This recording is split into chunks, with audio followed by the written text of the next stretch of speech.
All right, in today's video, we're going to be going over cost of living for digital nomad in Split, Croatia. Hello, if you're new here, my name is Amanda Kolbye, and I'm a business coach and online educator for service-based entrepreneurs, helping them grow a personal brand and monetize it using social media. So on my channel here, we've got lots of good stuff for you with marketing, sales, entrepreneurship, and also the digital nomad lifestyle because I happen to travel the world full-time, which is why you're tuning into this video.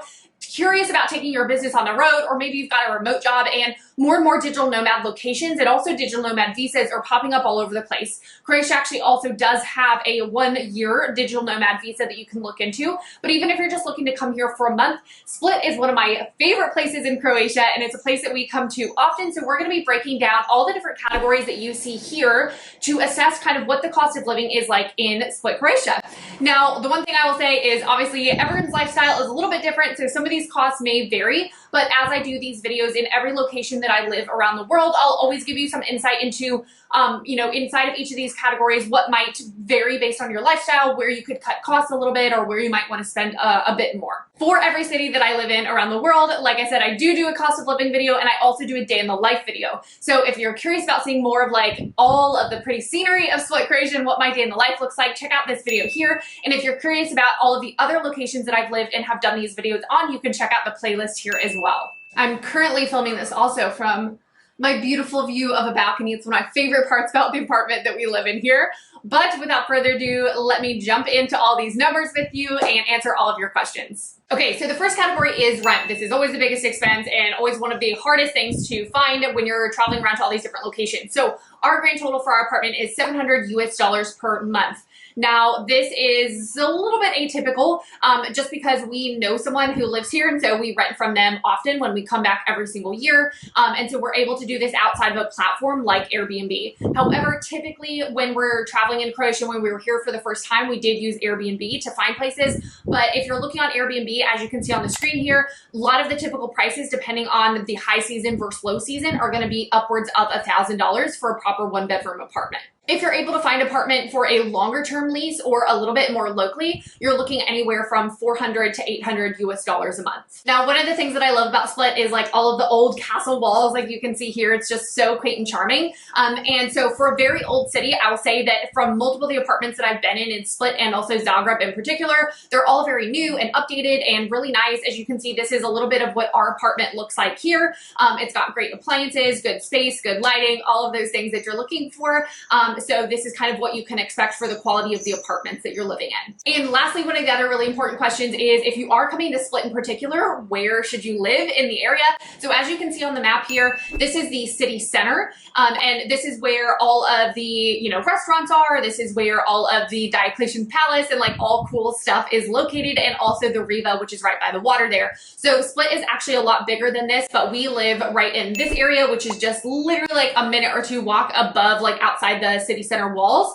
People also tend to live in this area over here, which is a great area that you can live as well. If you want to live further outside of Split, you're obviously going to find a lot cheaper options. There's like malls outside of the main city center and all these other things. However, you're not going to be able to easily walk into the city center and all of the like old city walls and right up to the water, which is what we really enjoy. And so from the area we live in, we can walk all the way down to the water in under 10 minutes. Okay, next category is utilities and bills. So we do not pay any utilities and bills because it is included in our rent agreement. That's something that'll vary for you, but if you're renting on Airbnb, then that's typically not something you have to pay for either. So the other thing I always like to address in this category is Wi-Fi and aircon situations, because those always vary in different countries. So for here, a lot of the apartments do have aircon. We have one aircon for our entire apartment, but it cools really well. We leave the windows open like, I don't know, 90% of the time that we're in the house. The other thing is Wi-Fi, and I found Wi-Fi everywhere that I've been in Croatia to be absolutely great, as well as the data service too. And that moves me into my next category, which is your phone plan. So for us, we actually use T-Mobile here. This is what I recommend using for everyone here. It's super easy. You can just walk into a shop and grab a plan. We use the week-long plans, which are about $12 and then you can actually download the app and put money on the app and just top up every single week or whenever you run out of data. So on average, we typically spend about $35 to $40 per person per month on a phone plan. Okay, next category is transportation. So for transportation, our grand total per person is $43 per person. So we don't actually use a ton of transportation. Like I said, it's a very walkable city and we live really, really close to everything. So honestly, we are within 10 minutes walking distance of anything and everything that we need, like a bazillion grocery stores, bazillion restaurants, the Riva, all of that good stuff. So in general, as long as you are living somewhat close to the city center, Split is a very, very walkable city. Outside of that, Split does have buses for public transportation and even buses that can take you to nearby cities like Pula. Otherwise, if you're going further away, like to Zagreb or Dubrovnik, you're either going to need to fly or rent a car.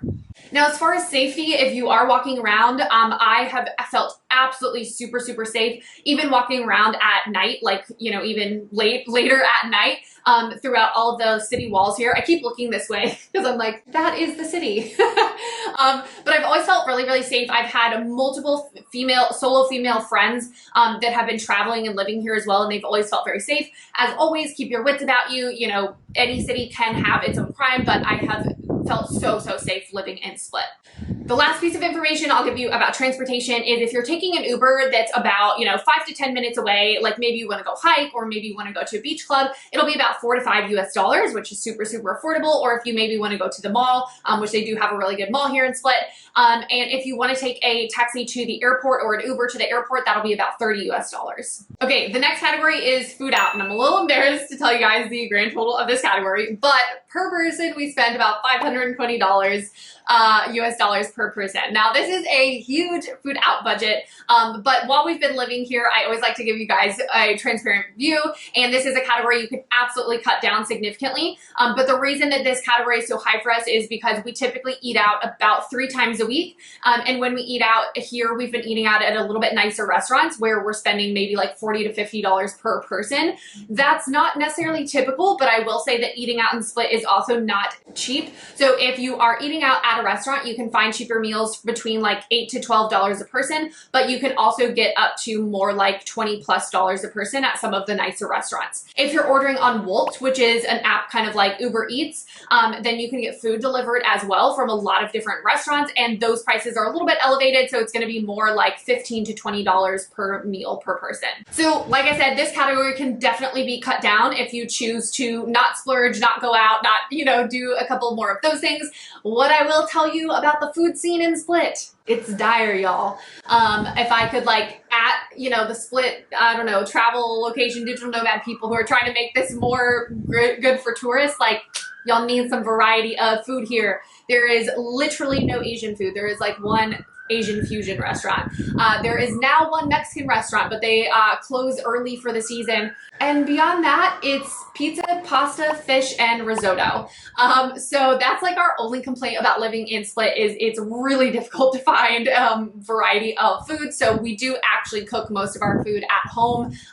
But when we do go out, we tend to go to a little bit nicer restaurants. Okay, next category is coffee. Coffee always has its own category when we do cost of living just because it definitely varies so much and we buy so much of it. I typically get a coffee about 4 to 5 times a week, go for a morning walk, grab it, and it's anywhere from $2 to $3 US for like a cappuccino, macchiato, anything like that. We make tea at home a lot actually while living here, but there are plenty of coffee shops to go to. Coffee is a huge part of European culture and Croatian culture, sitting and having like a slow coffee for 2 hours, which is always mind-blowing to me, but I'm trying. I'm getting used to the slow pace of life. The one thing that I will say is I typically will go and actually like sit on the Riva or, kind of in the city walls there and just like sit and have a coffee. Same price. But the reason I'm mentioning this to you is because 1, I highly recommend doing it. Great people watching, like so many good outdoor cafes. 2, my favorite thing to get coffee-wise in Croatia is kava slog. And so what this means is kava is coffee and slog actually means cream, but it's this special kind of cream, as you can see here, that's like ice cream / whipped cream all in one. I don't know. I've never had anything like it, and it's mind-blowing. It's so good. Okay, next category is alcohol. So this month we did indulge a little bit and we spent about $50 US per person on alcohol. So we don't really drink much, so most of the time in most of my videos, we don't really have much of a budget for this. However, I always like to give you guys the cost of what this would look like. So cocktails, if you go out to like a bar or a restaurant in the center city, are gonna run you anywhere from about $7 US to $15 US. So I would say they're pretty average for like Western Europe, of even sometimes what I would spend in America. If you go somewhere to like a nicer club, like we went to a beach club one day that was really nice, those cocktails were more like 12 to maybe even 18 US dollars per cocktail. Next biggest category is groceries. So we spend about 580 US dollars per person per month on groceries. This is also super, super high and definitely a category that you could get down quite a bit. But what I will say is that groceries are a little bit more expensive in the city center. There are plenty of grocery stores though, like within 5 minutes, I can go walk to 3 different types of grocery stores. And as someone who is celiac, I found that all the grocery stores have a lot of gluten-free options, which is really, really nice. However, the restaurants here, like pizza, pasta-wise, don't really have a lot of gluten-free options, which is another reason why we cook at home a lot. So I would say you could definitely get this down to about 100 US dollars per person per week. Groceries, for us, we eat breakfast at home, lunch at home, and then we cook most dinners at home. And of course, we've got, you know, little snacks here and there. My one tip for you for this is there is a local market that's typically open almost every single day in Split. And I would definitely go there to buy your fruits and vegetables, because the timing varies a lot based on how good the fruit and veggies are at the grocery stores. Okay, next category is the gym. So a lot of times we won't join a gym in certain cities that we live in, and we'll just do at-home workouts, or we'll run and do things like that. For here in Split, there are actually 2 pretty good gyms, but they're a little bit outside of kind of the city center. So if you're taking like an Uber, it's, you know, maybe like a 5 to 8 minute ride, which isn't bad. But if you're walking, then it's more of like a 15 to 20 minute walk, depending on where you live in the city center. So it's like just far enough to be annoying, but the gyms are available and they're really, really nice gyms. They are a little bit pricey as well, which you can see here, but they do have those options available to you. Okay, only a few more categories for you guys. So the next one is like entertainment, adventure. So I typically don't include this in the final budget for cost of living, because this is really a personal choice and gonna vary, but I always like to give you guys some examples. So if you're gonna rent a car to go somewhere outside of Split, that's gonna cost you about $30 to $40 per day, just depending on how long you rent it for. It's super easy. I found it very easy to drive in Croatia as well, especially once you get outside of the cities. Now there are tons of different day trips that you can do, especially while based in Split. You can go to Plitvice, Karpa waterfalls, you can go to Dubrovnik, you can go to Zadar, which is another city on the coast, and there's also a ton of islands. So you can go to Hvar and Brač, which are 2 of the islands like right off of the coast of Split here, and there are ferries that can take you there for anywhere from like $5 to $8. And then you can also go through like an Airbnb experience or rent a private boat, which will run you more like 70 to 80 US dollars per person for like a day trip out on the Adriatic.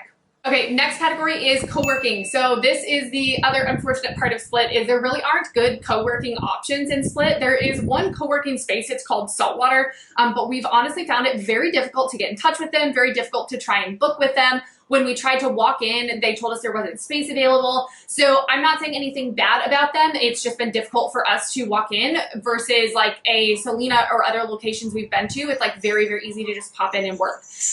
Now the cafe situation is also not the greatest. There aren't a ton of big indoor cafes. So as long as the weather's nice, you're okay to like, you know, pull out your laptop and sit outside if it's not too hot or sunny. I have done that a couple of times, but typically I do work at home. So that's something you should consider when you're looking at your apartment for living in Croatia, is you can't really rely on cafes and co-working. Okay, the last category is miscellaneous, and I always like to give a couple examples here. So a women's haircut, which I actually just got my hair done a couple weeks ago, cost about me $140 for a cut and color. They did a really great job. They've done blondes before, limited English, but they do speak some English. For a men's haircut, it's about 14 US dollars. So in total, we both had about 100 US dollars per person of just extra miscellaneous expenses, maybe some pharmacy stuff, things like that. So the grand total for living in Split, Croatia as digital nomad for a month is about $1,750 US dollars per person. Now, like I said, there were definitely some categories such as food out and groceries that you could cut down on this quite a bit. And then your rent is always going to set the base tone for how high your cost of living is. So in general, I find Split, Croatia super, super affordable. It's obviously not going to be Vietnam or Thailand cost of living, but for other Western Europe cities, it's a very easy place to live. live. It has everything that you need, lots of activities, hiking, water activities, all of that stuff. So Split is one of our absolute favorite places. We've also lived in Zagreb, which is a really nice, smaller capital city to live in when the weather is nice. So overall, we've been so pleasantly surprised by Croatia as a whole. We've lived here multiple times now and plan on coming back essentially every fall for the foreseeable future. So if you are a digital nomad and you're looking to find your next new location, I highly, highly recommend Croatia as a whole. In particular, we love Split. Zagreb is great as well. And Zadar is actually an up-and-coming kind of digital nomad hub where they've just built a digital nomad village with a co-working space and some things like that. So I haven't personally experienced that myself, but it's definitely another city and location in Croatia that you can look at living. Thank you so much for tuning in. If you have any experience or insights from your own digital nomad experience in Croatia, I'd love to hear below. And don't forget to check out my other video about the day in the life in Split, Croatia, where you can see kind of the other side that's not so much the boring numbers about what does it really look like and feel like to be living and working online in Split, Croatia. Thank you so much for listening. Don't forget to like and subscribe so we can keep creating this awesome business and digital nomad content for you. And don't forget to check out some of my other videos here about all things growing your online business, marketing, and living the digital nomad lifestyle.